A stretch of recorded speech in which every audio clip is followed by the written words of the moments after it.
Hello guys, তো আজকে এসেছি সরিষা পাপ্তা রেসিপি নিয়ে।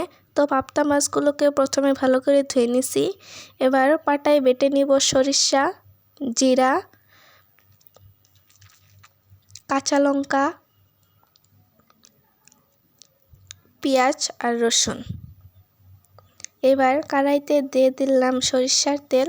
তেল গরম হয়ে যাওয়ার পর দিয়ে দিলাম জিরা আর পেঁয়াজ কুচি। তারপর দিয়ে দিলাম সরিষা বাটা, জিরা বাটা, পেঁয়াজ রসুন বাটা আর দিয়ে দিলাম কাঁচা লঙ্কা বাটা। মশলাটাকে কষানোর জন্য সামান্য পানি দিয়ে দিচ্ছিলাম। তারপর দিয়ে দিলাম হলুদ গুঁড়ো আর নিমক। এবার এগুলোকে ভালো করে নেড়ে চেড়ে দিব। তারপর ঢাকনা দিয়ে ঢেকে দিব। এইবার ঢাকনাটা খুলে দেখে নিব আমাদের মশলা কষানো হয়েছে কিনা। আমাদের মশলা কষানো হয়ে গেছে। এবার মাছের ঝোলের জন্য দিয়ে দিলাম পরিমাণ মতো পানি।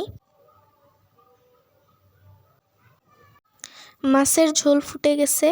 এবার এর মধ্যে দিয়ে দিব ধুয়ে রাখা পাপ্তা মাছগুলো।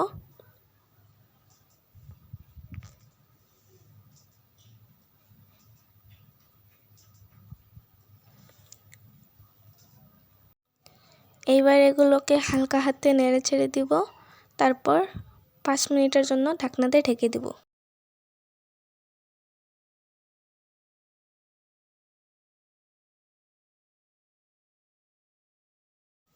5 মিনিট পর ঢাকনাটা তুলে দেখে নিব। আমাদের মাছ রান্না হয়ে গেছে। এবার এটাকে নামাই নিলাম। আপনারা দেখতেই পারছেন মাছের রংটা কত সুন্দর এসেছে। আমাদের সরিষা পাপ্তা রেসিপি এখানেই শেষ।